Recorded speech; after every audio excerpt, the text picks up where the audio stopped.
Bonjour les amis. Bonjour, bienvenue. Bienvenue à Tours.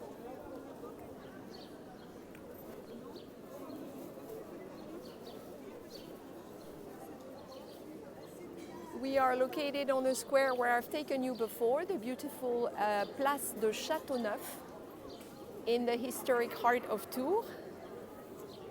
And you probably recognize this gentleman standing on the top of that dome, Saint-Martin de Tours. We are in the part of the city where Saint-Martin was buried before he became Saint-Martin, and a whole new city center grew here in the Middle Ages and became a pilgrimage site. We've already talked about this. Bonjour à tous, bienvenue. I see you pop up. I thought we would start here before we head to the fair. Bonjour. Next to me is a gentleman who is visiting and he's enjoying some of the delicacies they're offering today. He's having escargot with a glass of Sauvignon Blanc, and he's wearing a beautiful hat. Bonjour, monsieur. Bon appétit. Bon appétit. So we're having escargot. We're going to see there are more things. There's a lot of charcuterie as well, and some cheese. Lots of things. Passez un bon après-midi, monsieur. A little peek at the beautiful Place de Châteauneuf before we go on. I know it's pretty early for a lot of you, but hopefully you can watch the replay later. This square was entirely redone a few years ago. I understand it wasn't as pretty as it is today. Do you see those pretty olive trees they've done here? And it's been completely pedestrianized, so there are no more cars here. But believe it or not, 6 or 7 years ago, we would have been standing in the middle of a parking lot. And Tours has done a lot to improve areas in the historic heart of town. You probably recognize as well the famous Tour Charlemagne, the Charlemagne Tower, one or two towers that are left from the giant basilica that was here in the Middle Ages to honor Saint-Martin de Tours. It's now gone, of course. And this is a lovely square. We have quite a few in the historic heart of town, and this is a lovely one. I need to remember to put on my face mask, which I'm trying to do because it's really packed where we're going and they want you to wear face masks, which makes sense. So hold on while I struggle with my mask. Voila, done. We are now ready to enter the area of the fair. I am taking you to la Foire, à l'ail et au Basilic, a fair celebrating garlic and basil. The first official fair dates back to the early 19th century, but the legend has it there has been a fair here where we're headed since the Middle Ages, and that makes sense. There were a lot of markets on those squares, and fairs were quite popular in the Middle Ages, often with the king's approval. So you are going to see some merchants. I'm going to need to lift this up so you can see. We are going to leave la Place Châteauneuf and head to la Rue Châteauneuf. Here's a restaurant I recommend if you come to Tours. It's called Chez Tonton at Uncle's. Chez Tonton at Uncle's. It's a really nice bistro. Hopefully we're not picking up too much wind. And the sound must have been a little flimsy because I wasn't wearing both my headsets, but I am now.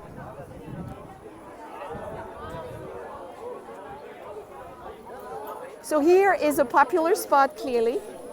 Here is a popular spot. We have people sampling wine, local Chinon wine. So you can have a glass of wine at the buvette, which is this little snack area, this little bar, right at the foot of a historic building that's centuries old, La Tour Charlemagne, the Charlemagne Tower. And you're going to see a lot of food along this side. Here we have saucisson, a lot of charcuterie and cheese from the Pyrenees. And I'm really glad I'm wearing a face mask because we do have a lot of people here. And everybody else is as well. So this is from the Pyrenees right here, some cheese. And look at this spread here. How perfect to set up an apéro, isn't it?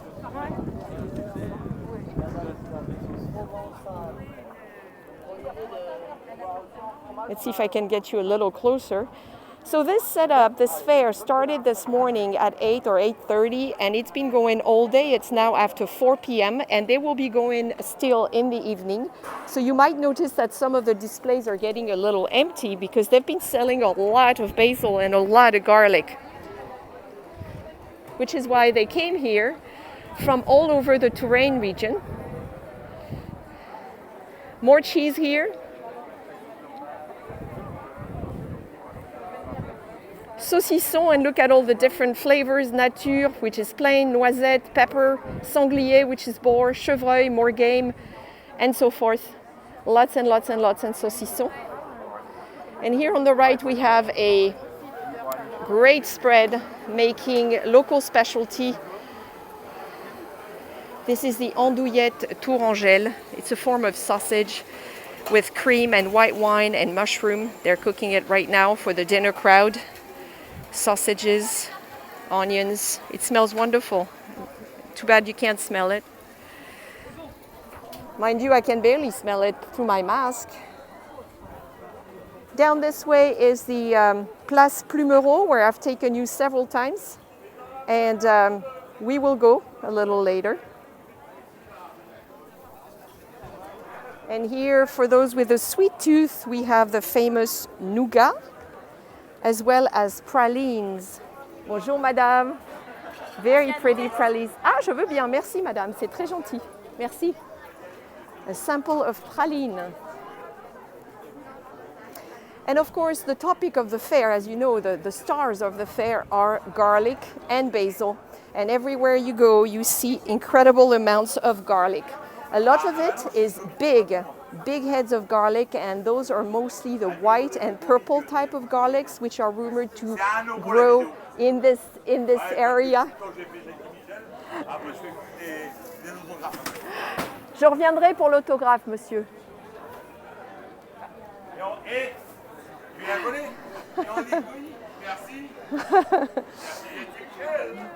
He's very happy that I'm filming him. So you see how the display is getting empty now. They're spreading it out. So the white and the purple garlic is grown in this area, and north of the Loire in particular, and south of the Loire in southern France, they grow a lot of what we call the pink garlic, which is much smaller and much sweeter. And it's a bit of a delicacy, and I'm going to try and show you some of it. It also lasts much longer. So traditionally, people from this area, from Tours and the area, come here during this fair on July 26th each year, and they stock up for the year. And then look at this amount of garlic. So you can buy, if you buy the pink garlic, you can really keep it for a year, which is wonderful. Because it's breaded like this, you see how it's breaded? They call it une tresse, pardon. Une tresse d'ail, T-R-E-S-S-E, because a tresse is a braid.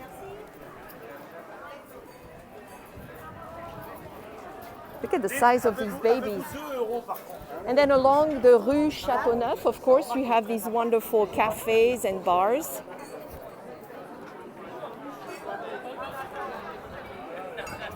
On the right-hand side here is Le Strapontin, where I've taken club members before. We had a nice apéro chat here just a few weeks ago, a couple weeks ago. The crowds are a little lighter than they were this morning. This morning was really busy.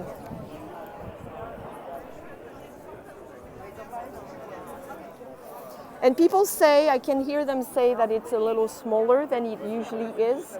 But I think I'm quite happy for Tours that they're still able, in spite of circumstances, to set up this fair and to bring so many people here. It probably is smaller than it would normally be, but I mean, that's the spirit. You know, they're trying to keep it going, and that's quite impressive.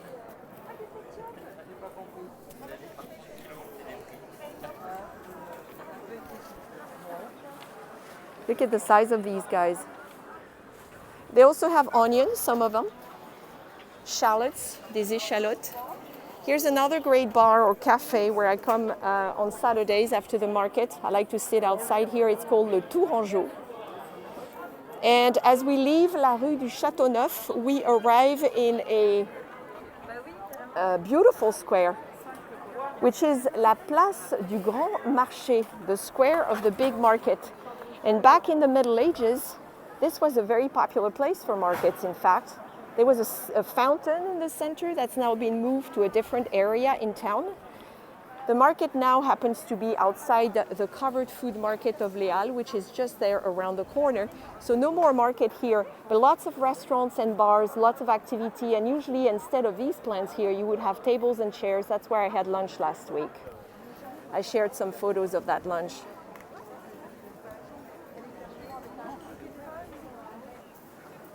I'm not sure that you can actually touch and pick. I have seen most people asking the merchants to help them choose, so I would be careful before touching anything at a market. I would ask first. You know, at French markets, they don't really like you to do that. So what I'm going to do, I want you to see both sides of the square. It's one of my favorite squares in Tours because it's lively. So there's a lot of basil here, and this is about half of what was here this morning. So I can tell that they've sold a lot. There are more types of basil here than I've seen ever. And I used to work at an herb farm in the Seattle area for a few years, and I've never seen so many different types of basil. And I see people buying basil, but I see them buying garlic even more. And here's one of our local celebrities. I've featured him on social media before, Le Monstre, the monster. So this square, which is actually called La Place du Grand Marché, the square of the big market, is also known as La Place du Monstre, the Monster Square. And he's been here for a few years now, the French artist Xavier Veillant. And of course it was controversial at first. Locals were like, what is this thing? But if you look at it under a certain angle, it's actually relevant here because we are in the heart of a historic neighborhood that existed before the Middle Ages. And in the Middle Ages, there were a lot of mythical creatures and a lot of legends about them. And this monster could have been one of them. And of course, he's also a link between the past and the present because of the material that he's made with. So I like this guy. Here this morning, they had many of these jardinières. Jardinière, bonjour madame. Jardinière is what you put on a balcony. So it's already planted for you. See, she has like different types of basil, and this bench was covered with them. So they've sold them pretty well. They've done really well, which is great. I was going to get one for my new apartment, but I haven't had a chance to do it yet. Merci, madame. And look at these. And they tell you about each type. I even saw some licorice basil. Réglisse is the name, which is a very pretty French word. And all around this square are these beautiful buildings, some half-timbered homes and some older buildings. And here is Le Monstre, the monster. He doesn't seem scary at all.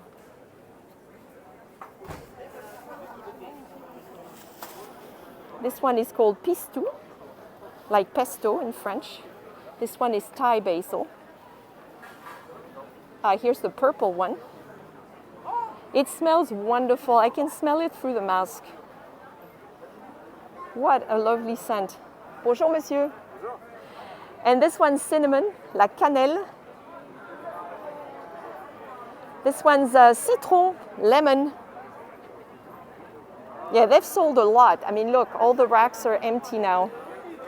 Wish I could have shown you this morning, but nobody was up this morning except for my European friends and my Australian friends. Lots and lots and lots and lots of basil. Let's keep going. More herbs here. Les herbes aromatiques. So you have your thym citron. You have your romarin, rosemary. Estragon, your tarragon. Le thym again. La ciboulette, which is chives. And la ciboule. This is a lot bigger. It's more like an onion. More jardinière for your balcony. your window display, and they're pretty cheap. I mean, 10 euros, and they've planted what, 1, 2, 3, 4 plants maybe.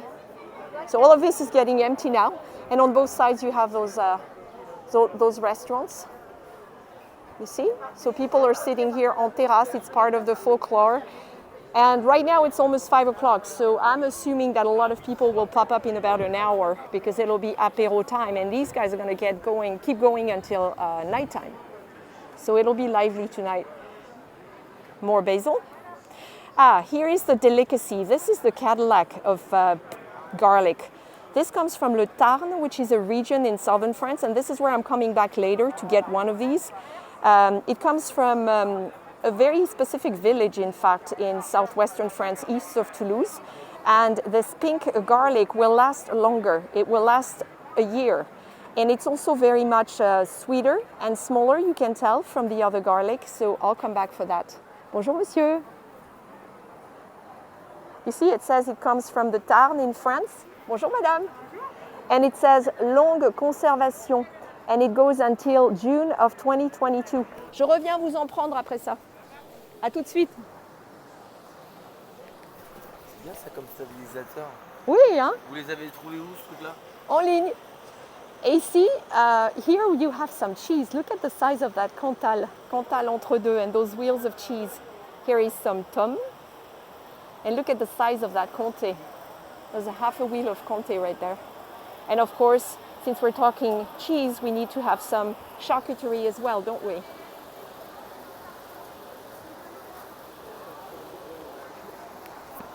Oh boy. Saucisson sec à la truffe. This one's flavored with truffles. If you don't like pork, this is not your booth.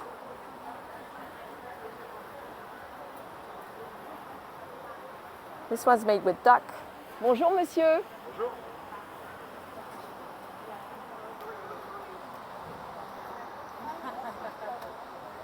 And I love this sign.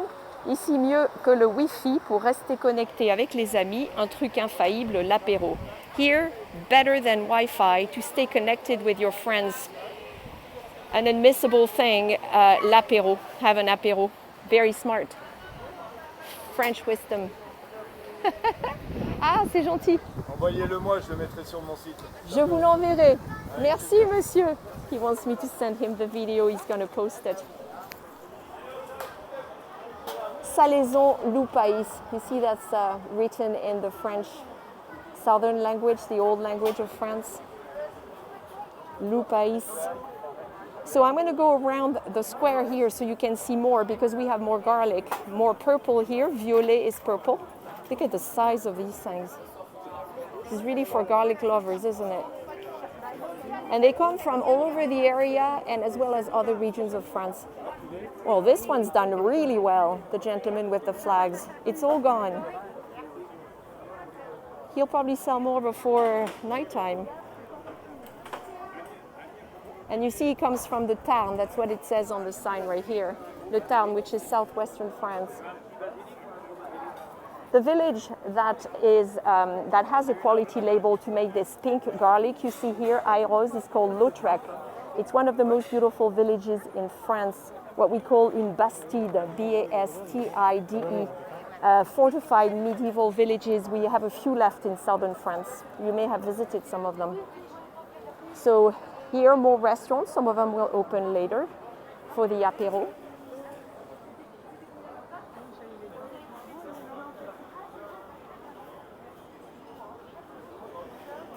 So of course, garlic and basil, why dedicate a fair to garlic and basil? Well, garlic since the Middle Ages and before that has been used, for all of its properties in terms of digestion and all of its benefits. But also in the Middle Ages, they believed that it was used to, it was efficient to get rid or to ward off evil spirits. Not just vampires, evil spirits. And in the Middle Ages, that did make a big difference apparently. And basil, le basilic, has of course medicinal properties as well. It helps with digestion and does other great things for you. Oh, rhubarb, la rhubarbe. Nice. And here more basil.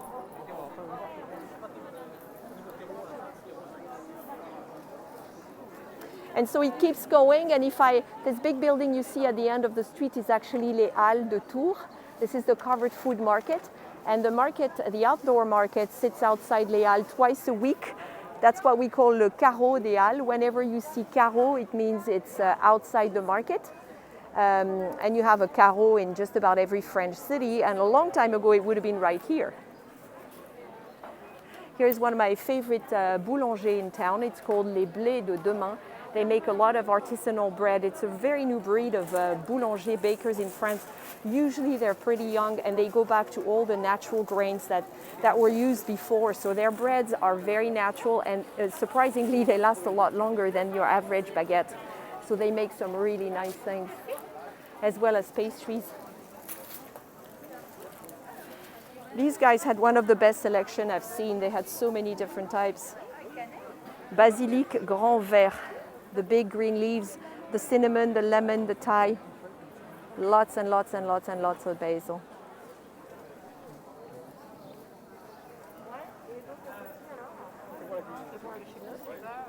One of my favorite little bistros here, restaurants, I was here for lunch last week, you may recall, right by the Monster, is the zinc.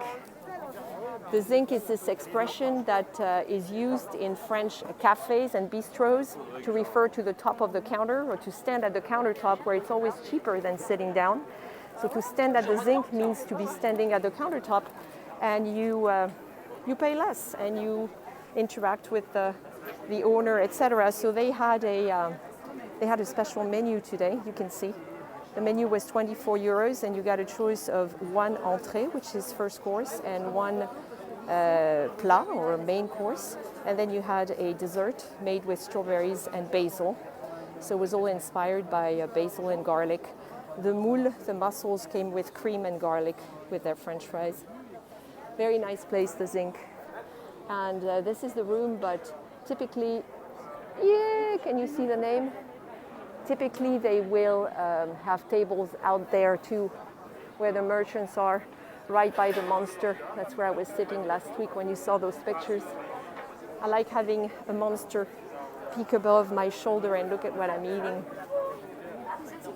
Bonjour, if you just joined us, this is Véro, your best French friend in France, sharing her new city of Tours and a wonderful tradition, local tradition, a fair that only happens on July 26th every year, the day Sainte Anne gets celebrated. And the fair is focused only on garlic and basil, with some food specialties thrown in for good measure. So we are in the very heart of historic Tours. Lots of half-timbered homes here. It's not hard to imagine what the city looked like in the Middle Ages. I'm sure there were even bigger crowds then. And here's more of that pink garlic that I'll come back for later.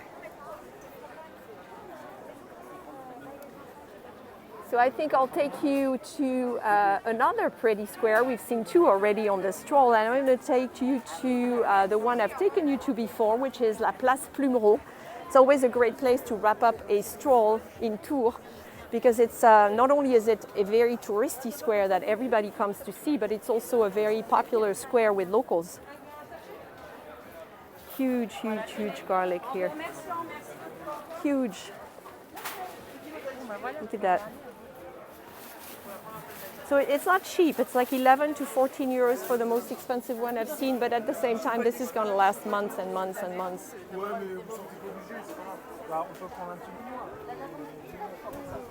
The stroll is making you hungry, you say. Well, the smells are making me hungry too.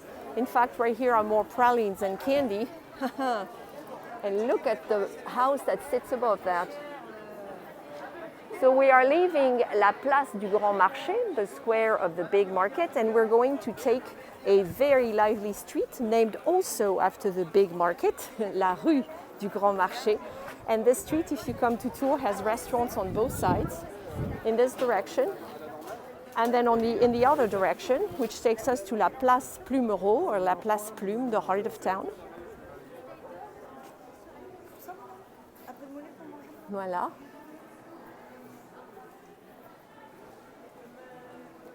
And I really like this street. It's quiet now, the restaurants will get busier. It's also Monday, so Monday mornings are pretty quiet outside Paris. But it's late afternoon now, so people will start arriving soon.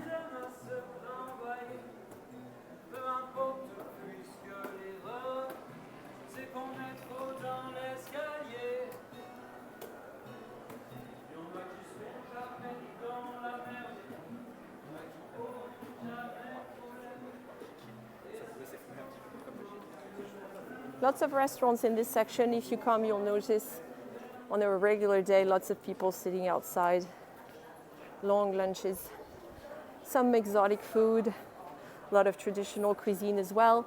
And then you leave the street du Grand Marché, la rue du Grand Marché, and you arrive at the famous Place Plumereau, and it's half timbered homes. You'll see it on every single postcard of Tours. It's a great place to start the day, as far as I'm concerned, with a café. Bonjour. And I like it better when people are amused by the camera than when they're mad. Great place to start the day, but for many people, great place to end it. Big party place at night, lots of young people, lots of students. And as you can see, it's picking up already, and it's not even 5 o'clock. Au Vieux Mûrier, Café du Vieux Mûrier, ici. It's been here for a long, long time, and it was named after a tree that used to be here, a mulberry tree. And if you are a Friends with Véro club member on Patreon, you have heard the story. You took the virtual tour. You've seen, I think it was a French vignette I shared, and this is where the poor mulberry tree stood, and it was taken down last week. Now we only have these trees left, which is really sad. But I love sitting here. I don't see my favorite table. It's busy right now, otherwise I'd sit down now. But we do have beautiful architecture. It's not all medieval. Some of the houses around here are from the 18th and 19th century. We've been here quite a few times.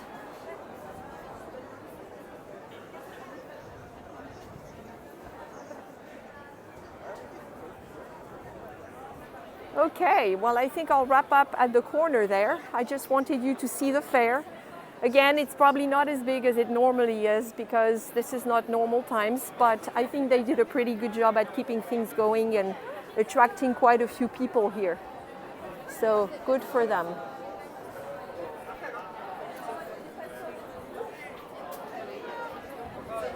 And here is the name Place Plumereau, with an invader on top of it, I guess.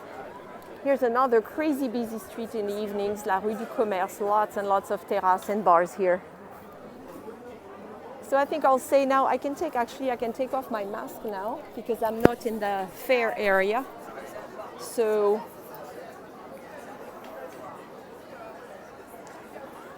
a quick little hello to all my friends who are here, and for those who will come later, I know a lot of you are working and this is not the most convenient time, but I had to do it on Monday, July 26th, because this is when it happens. So hopefully you'll catch the replay later, and I hope you've enjoyed this stroll. I will switch back so you can see these magnificent buildings again. I've told you the story of La Place Plumereau often, and I will do another nighttime walk soon, early August. A public stroll on YouTube so you can see it at night, and I will tell the story again at that point. But this used to be a marketplace as well. And at some point in time, it used to be a parking lot. So you might say the square has seen a lot, just like the rest of Tours. Thank you for joining me today at the Foire de l'Ail et du Basilic. And I'm glad I could share some of France and French life outside Paris with you. This was a special event, and I'm glad I got to see it too. It was my first time at the fair, and hopefully not the last. À bientôt, les amis.